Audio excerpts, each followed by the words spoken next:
Welcome in for another episode of Ball Club Confidential. I'm your host, Austin Price. Tennessee basketball in the midst of the SEC basketball tournament. Tennessee baseball really getting rolling over there at Lindsey Nelson Stadium. Big show tonight. We'll talk to Griffin Merritt coming up, the American Conference Player of the Year a year ago, who's now a Tennessee Vol. But before we talk to him, we'll talk to James Clausen. James, you kind of look at where we're at here as we hit almost the middle part of March. Basketball's wrapping up. Baseball's in full swing. Kind of what do y'all have planned for baseball as fans kind of get revved up for Tony Vitello and another run at Omaha? Yeah, so we're working on a lot of events throughout the whole entire season, almost every single game on the porch. So we'll have to do, we'll invite members periodically, but, we'll have a presence on the porch and in the stadium. We may do some tailgates outside the stadium for certain games on SEC weekend, so we're still working on that. Then you got the Orange and White game coming up April 15th. It's an easy date to remember. It's my wife's birthday. Don't forget that. Yeah, exactly. Can you kind of take me through what you all have planned for that big event? Middle of April should be great weather. We're going to have a huge tailgate. We'll have a lot of players there, probably basketball, baseball. Actually, baseball's going to be in Arkansas, but we'll have some players there. Should be a really fun weekend.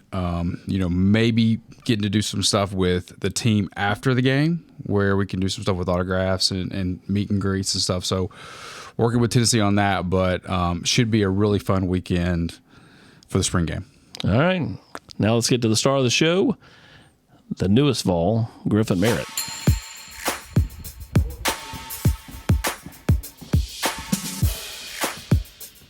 Hey, how you doing? What's up, man? How are you? Good, how are you? Good. Griffin, you're a Cincinnati kid. You're playing at Cincinnati. You're the American Conference Player of the Year. Now you're at Tennessee. Kind of take me through that decision to leave your hometown team and then, come to one of the hottest teams in college baseball. Yeah, it sounds a little weird, doesn't it? But no, after last season, and I was trying to decide what I want to do, and with the draft being late in the summer, and the season I kind of had, I thought I was going to sign the draft, and when my negotiations kind of fell through, I was kind of in the spot of, do I want to go back to Cincinnati or do I want something different? I think when most people hear like portal transfer stories now, they think they think the worst, which could be rightfully so sometimes. I think, somebody was unhappy or, they didn't like the situation they were in. But honestly, that wasn't at all the case with me. I loved it there. It was my home really, where I grew up, and I got to play in front of, my family and friends, and I loved every second of it. But I, decided at that point for my career what was best was to, a new challenge and a new experience, something I could grow from in a different way. I think I was so settled in that conference and in that school, and it had a lot of success that, I wanted a different challenge. And that's why I decided to transfer, and I had to actually jump through a bunch of hoops to even be eligible to transfer because I missed the portal date, which was July 1st, which makes no sense now since the draft's after July 1st, that you can't transfer after. So, yeah, that was a whole mess, but I got in, thank God. And just when I was deciding on where to go, I actually came to Tennessee. It was my second visit, really my first visit that I, kind of cared about, I guess. And I just fell in love with it. I mean, I love the coaching staff. I love the place. I love my teammates, and it's been great. How aware were you of, and I know Tennessee was number one for so long last year, but, were you kind of watching that team from a year ago going, man, they're having a lot of fun? Yeah, I mean, it's definitely something, just a mutual respect. A team that wasn't in the conference I was in, wasn't really on my, my headline, but every week, you see what they do, and they're just from baseball player to baseball player. How hard it is to perform at that level with that consistency. It doesn't matter where you're at. Like you're going to tip your cap and respect what's being done. And, when I decided I wanted to transfer, the biggest thing to me is I wanted to go somewhere to win, and not win in 3 years, not win next year. I have 1 year. Like I wanted to win now. Yeah. And it was like, I want to go to the place that's set up to win now. And for me, that was here. And I haven't seen any reason to think that's not the truth. All right, we're in the middle of this big home swing here in early March. Kind of take me through, what do you think Tennessee fans have seen in you to this point? What do you feel like, as they watch you, they see in your game? How would you describe it? Yeah, I think, my role on this team is a little different from like where I was in the past, which is a good thing because, I'm surrounded with guys that are great players, right? And, everybody wants to be a superstar, and I think we have a bunch of superstars, but I think we also have a lot of guys that are superstars that play the role. And, my role on this team is to, be a mature hitter that's consistent, that can be counted on in the middle of that lineup, and that's going to play good defense and, make the plays that need to be made, and also be a mature presence in that locker room because even though, we've started the season to this point, we're still young and we're still figuring things out. So from a guy that, has, 800 college at-bats and a couple hundred games under his belt, it's part of my job to try to get some of that maturity to rub off on some of these younger guys that, earlier in the season versus finding it out, 30, 40 games into the year and when it could be too late. So I think that's hopefully I want fans to look and say like, hey, that guy's a leader, and kids and the other, other guys on the team look at him as somebody that, they can trust and that, makes them better. So I was talking to Coach Vitello, and I was like, who do you think it would be really good for Ball Club Confidential? And he sat down with us about a month ago or so, and instantly he said your name. He's like he just handled himself like a pro. He's smart. He's articulate. He just knows how to handle himself. You step in here, and you got Jared Dickey. We had him out a couple of weeks ago, and he says that if there's one person he can count on, it's you. You're new. Like, how have you kind of infused yourself into the program to the point where these guys that have been here are like, man, I know I can count on that guy? Yeah, it's just something, just the way I was raised. I have a lot of thanks I can give to people for that, but I was just taught to handle your business first. And, when I came in here, I was kind of set reputation to the side because I was new here. Nobody knew who I was, and I was fine with that. But I was going to come in and, in the fall, I was going to come in and handle my business. And I wanted people to look at me and be like, wow, like this guy does his stuff the right way every day. And once, that kind of settled in for itself, I think people looked at me and they had a respect. I think whenever you go into a new situation, whether it be, a different sporting program, a different job, anything, you got to handle your own business first to get respect, right? I didn't want my name to carry weight with it. I didn't want people to judge me or give me, fake respect because of what I had done in the past. I wanted people to give me respect for what I was doing.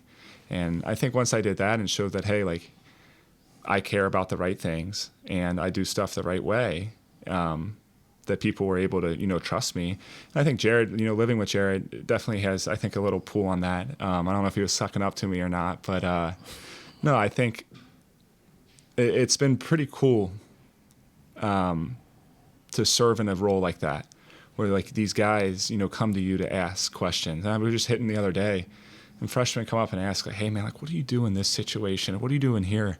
And that makes me better voicing it, because sometimes I don't know, but I got to think about it and be able to tell them, and that makes me better, and then hopefully it makes them better. And at the end of the day, when I leave here in a couple months, that's the reality of it.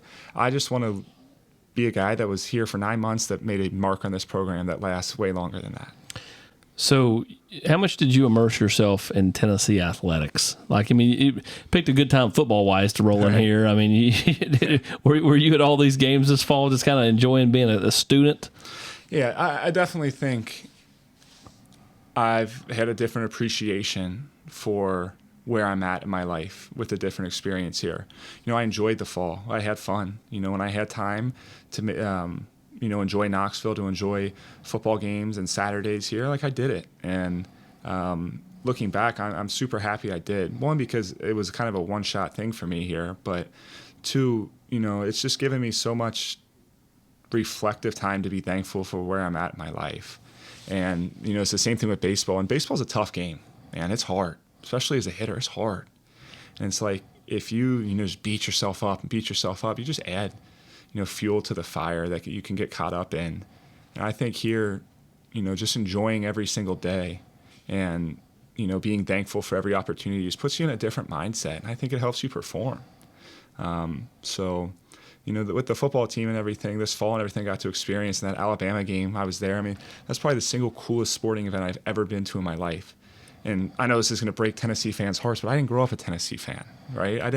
I wasn't a Tennessee fan growing up, but like immersing myself in everything that is here in this fan base and being a part of that fan base now is just awesome. You morphed into one. Right. And it quickly. And it's easy. I mean, it's easy to see why a school like this has success, right?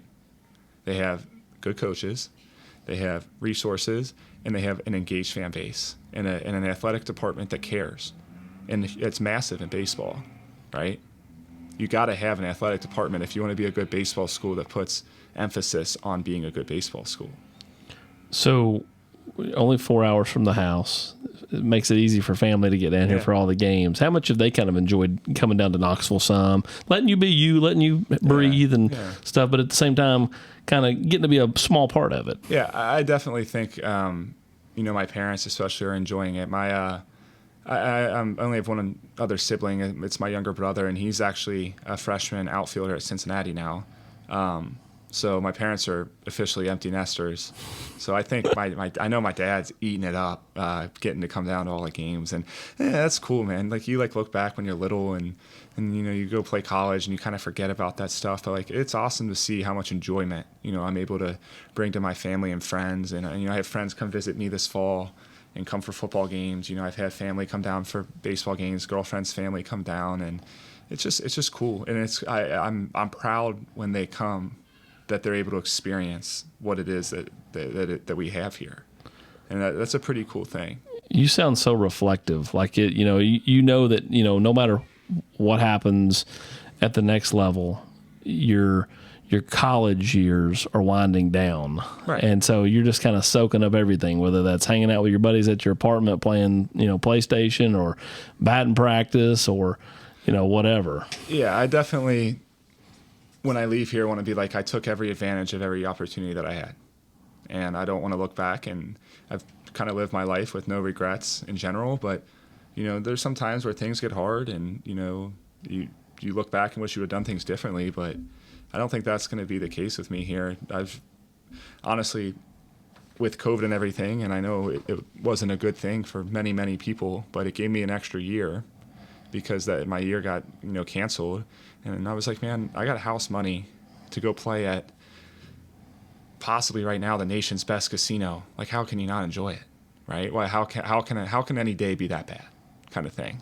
So I've just loved it, and I think when you're happy with where you're at and you're in that kind of headspace, baseball is easier, I should say. Best chili in Cincinnati. Oh, Skyline, no doubt. If anybody says anything different, they're not from Cincinnati or they haven't been. Gold Star, the other place up there, acts, but no, Skyline by a mile. Any particular toppings you put on there that are specific to Griffin Merritt? No. I mean, I got my orders, man. I got if I'm kind of hungry, two cheese conies, onion and mustard. I do not drink. I'll say pop, and I know everybody's gonna be like, "What is that?" But in the Midwest, we say pop, not soda, whatever they say here. I think they just say Coke here. Coke here, yeah. So pop that's what I'm referencing. I don't think I drink pop anywhere else the entire year, but when you go to Skyline, you got to have a Dr. Pepper. Like, there's no Dr. doubt. Pepper, that's my guy right there. Yeah, so I go 2 conies, onion and mustard, Dr. Pepper. If I'm hungry, I'll do the same thing with a 3-way on the side, which you can't really call it a side, but Dr. Pepper Zero, that's dangerous. Is it? Yeah, see, I need to stay out of that world. Like, I'm cool with going to Skyline and having one, but I'm getting to the age where I need to probably start watching what I'm eating, so I'm gonna stay. Oh yeah, you're getting real old. You're getting real old. Jeff Ruby's? Yeah, great.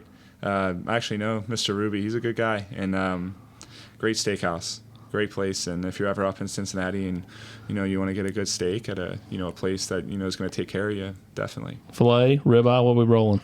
I like the filet more. When I like steak, but I'm not like a huge steak guy. Where I'd rather have like a smaller, good steak for something. That's just volume, I guess. So, sure. But everything at Ruby's is good, so can't go wrong. I asked Jared this a while back. Do you ever get on YouTube, watch old clips of guys that played 30 and 40 years ago? I mean, you know what I'm saying? Like, are you so this generation? Because you seem like an old soul who would sit back and watch Cal Ripken play or watch Cecil Fielder or try to look up, highlights of Reggie Jackson or whatever. Is that you or no?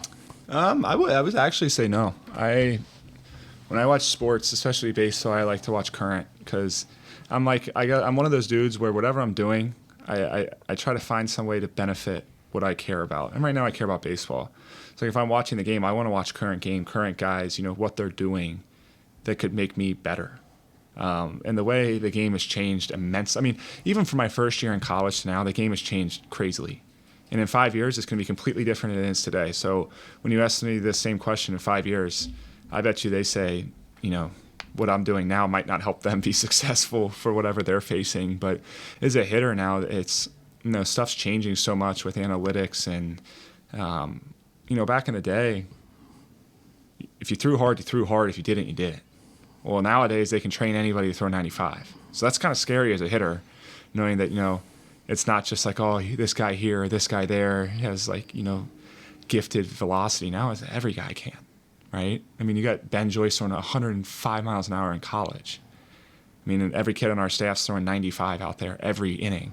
So it's trained now, and as a hitter, you got to adjust. Hitting's just adjusting. And, baseball goes through waves. Kind of funny you asked that question because back in the day, probably 10 years ago, everybody was talking pitcher-wise, throw at the knees, keep it low, keep it low, keep it low. Well, hitters adjust to that, right? It's down, and they go through the whole launch angle phase of, getting down on that ball so you can get it in the air, and all these home runs go up, right? So what do the pitchers do? Now, watch get it up. Now they throw up. They throw hard, and they spin the ball, and they stay up. Now the guys that are, real big launch angle can't catch up to it. So now who's having success? It's the guys that are able to get back on top of the ball, the same guys that were successful 20 years ago. So it goes in waves, and it's just a cat and mouse game. That's all baseball is pitchers trying to get hitters out. And that's it. And it's kind of weird how it goes through waves, but in 10 years it might be back to guys are hammering the up fastball. We got to get it down again. It's weird. You a Reds fan? Yeah, I'd say unfortunately right now. Yeah, I'm happy for the Bengals. We'll say that. Always been a Reds fan. My family growing up, huge Reds fans, and they were pretty good when I was, 10, 11, 12 ages, but it's been tough of as recently of being a Reds fan. There is no NBA team. There's not. There used to be. But you have the Cavs, which is Cleveland. And Cincinnati and Cleveland normally have a decent rivalry. Do Cincinnati sports fans like the Cavs in basketball?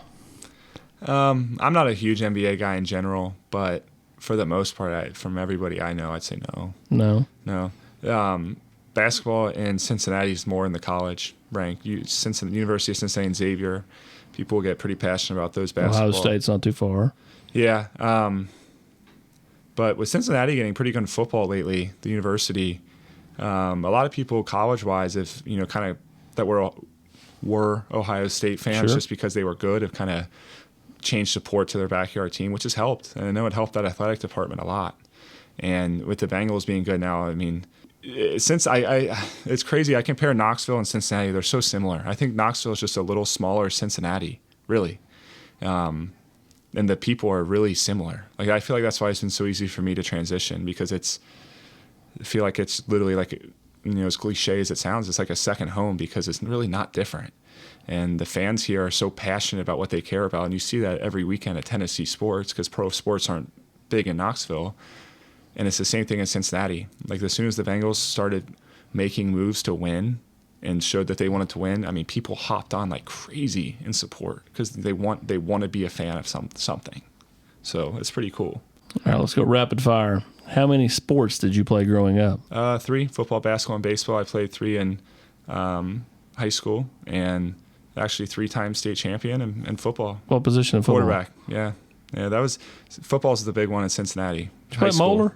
No, I went to LaSalle. Okay. In Moeller's, it was us, Moeller, St. X, and Elder, with the 4 big all-male private schools up there. Kind of, that's where the football's at. No doubt about that. When you were playing football, though, did you always know baseball was kind of my path, or were you still holding out hope football was going to be it? Man, I kind of went back and forth on what I wanted to do the whole time. And, in high school, I'm like, do I want to play football? Do I want to play baseball? Do I want to football, baseball? When I realized I'm 6'2" and I can't jump, I'm like, maybe basketball isn't the best option. So kind of kicked that one to the side and played because I had fun with it. But as far as the future, I balanced back and forth between football and baseball, and then decided on, for probably the longevity of my health, I think baseball is probably a good decision. I see those guys out there on Saturday and just see me getting crushed. So I think I made a good choice. Top 3 players you watched growing up? Ken Griffey, no doubt. Chad Johnson / Chad Ochocinco for the Bengals. And still watching him and love everything about his game, Joey Votto. Talk about a guy that makes adjustments, and does whatever it takes to win. Favorite baseball superstition? I'm not a big superstitious guy, honestly, but I got in a thing last year where before every game I go to Dunkin' Donuts and get an iced coffee. Like I think I got one. Like you're getting old if you're getting iced coffees. That's what I'm saying. But like I was like 3 for 4. I'm like, there's some hits in this thing. So sure, that was it. Yeah, I started donating, I think, money hand over fist to Dunkin' Donuts, and they rewarded me. So I've been going down the one on Chapman Highway to check out before these scrimmages. We'll see if it holds true here. They get you an NIL deal. That's what I've been reaching out like 3 times. So if anybody from Dunkin's listening, man, hit me up. Did you trade baseball cards as a kid? And if so, which one was your prized possession? I had baseball cards, but I didn't trade them. I wasn't like real big into that, but I remember having a good amount of baseball cards. I just liked anybody from the Reds. I hated anybody else, honestly. Best baseball movie is what? Field of Dreams. If you could be one character in that movie, who would you be? I gotta say Kevin Costner, right? I'm with you on that. I'd be Moonlight Graham. Where are you going on your next vacation? We usually go to Siesta Key as a family. We've been going for a bunch of years. It's outside of Sarasota in Florida, and I love it there. So I'll say Siesta Key. What's your walk-up song? Homecoming by Kanye West. It was kind of at Cincinnati, it was kind of cool because being from Cincinnati and having that be your walk-up song talks about homecoming, like coming back to where you're from. But I'm going to keep it here. I enjoy it, and it puts me, in a good routine. I just love the guys that rock the wrestling themes. Old school, like Stone Cold Steve Austin, The Rock, Ric Flair. Those old school wrestling walkout songs is their walk-up music. Favorite place you found in Knoxville? It doesn't even have to be a restaurant. It could just be some place you like to go and veg out, or it could be your favorite place to go eat, whatever. My favorite little gem here is probably Dos Bros. It's a little different. It's like a different kind of Chipotle. I really like to eat there. I also like Nama. I'm a big sushi guy, so Nama's been pretty good. But a place I like to go in the fall, I'm going to pronounce this wrong, and somebody will reach out and say that I did, but I think it's Iams, or it's this like... Iams Nature Center. Yeah. And look, I'm not a big hike guy. I don't look like a big hike guy, but just to kind of get away from things sometimes, it was nice to go up there. And it's not too far from campus. Around. Yeah. It was nice. Right around the corner. Yeah, right on is that a river or a big lake right there? And it was a good reset. Like I said, baseball's hard. And sometimes, like, getting away from it and having just separating, that it's a game you play. It's not your life. And, like, having a reset can be huge for the game. If you were, I'm going to double back to the movie thing. If you were a major league character, who would you be from the movie Major League? I don't know, man. I don't know. That's a tough one. It's kind of crazy. I have a feeling if you ask that question to the entirety of the Tennessee baseball team, you'd probably have 60% of guys say, what's Major League? Because V all the time references like movies or, mainly movies and like team meetings, and the guys don't know what he's talking about. Like they don't know. And so I don't know. I know what the movies are, but I'm not sure who I'd be. But it's kind of crazy now that in those meetings, like V will make a reference like that, and half the guys will be like "What's Major League?" kind of thing. So it's kind of weird. I asked Jared if there was somebody he could depend on, who would it be? And he said you, and you're new. And we talked about that a little bit earlier. To flip that from a competitive standpoint, not counting yourself, who's the most competitive guy on this team? I think that's a good thing that I'm bouncing between certain options, but I think our New Yorker Christian Moore, Simo, probably wears it on his sleeve a little more than probably a little more than anybody else in the country. But at the end of the day, the guy's super competitive, and a guy that's been blessed with a lot of baseball talent. To see that he's competitive and focused on the win is huge. Because I play with guys that are super talented where they couldn't care if you won or lost. They just wanted to. As long as they got theirs. Right. And, you know, of course, for Simo and everybody wants for him, that we want him to get his. We want him to play well. But I truly do believe that Simo cares about winning over everything, even as competitive and as well as he wants to do himself and as hard as he works, he cares about the win. That's huge. I know the ultimate goal is to get to Omaha and play in the College World Series. How else does the movie producer script out this final go for you? What in a perfect world, what's it look like for you?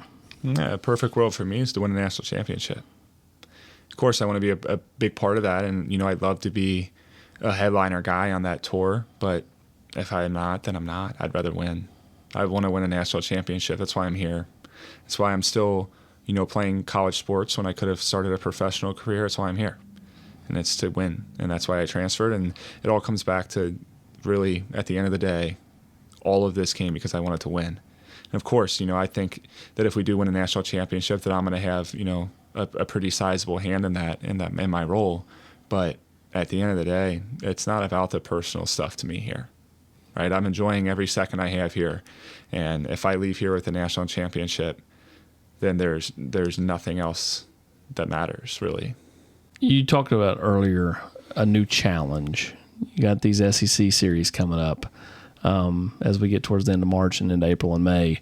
Is that another big reason you came here? Is this run of games? Yeah, I mean it's the SEC, and people aren't idiots. It's the premier baseball conference, and there's not really a competitor to it.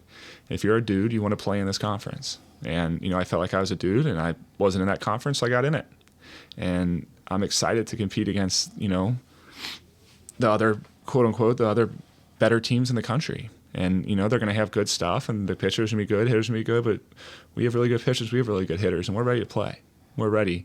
I think, something people don't think about too much is for 7 or 8 months, 7 months, we'll say, 6 months, all we do is play each other. So that means every day I'm hitting off of Chase Dollander, Chase Burns, Drew Beam, Andrew Lindsay, Zach Joyce, Seth Halverson, Jake Fitzgerald, all these guys. That's all I that's all I hit off of. Is it fun every day? No, it's not. I'm going to be completely honest. Sometimes it's really hard, but it makes you a lot better. And I know that when we jump in these SEC series, we're prepared, right? There's a lot to be said to get in the box and be comfortable when that guy on the other, is wearing a jersey from another SEC school and he's throwing 100 with 4 pitches. And it's like, I've seen this. It's fine. Like, doesn't mean you're going to have success every time, but you're not going to be surprised. And that's a huge thing as a hitter, is getting in the box and knowing, like, hey, I've been here. I've had success here. I'm comfortable. Now let me go to work. Versus, I don't know what's going on. I've never seen a guy throw like that. I've never experienced this. Now there's 10,000 people looking at me. Oh, that's not what you want to be in as a hitter. But for me, I'm going to get in the box. When these series go, and games slow down. All right. It continues to slow down as the SEC play approaches in just a few weeks. Griffin Merritt, we appreciate you joining us on Ball Club Confidential. Yeah, of course. Thanks for having me. Thank you. Yeah, go Balls.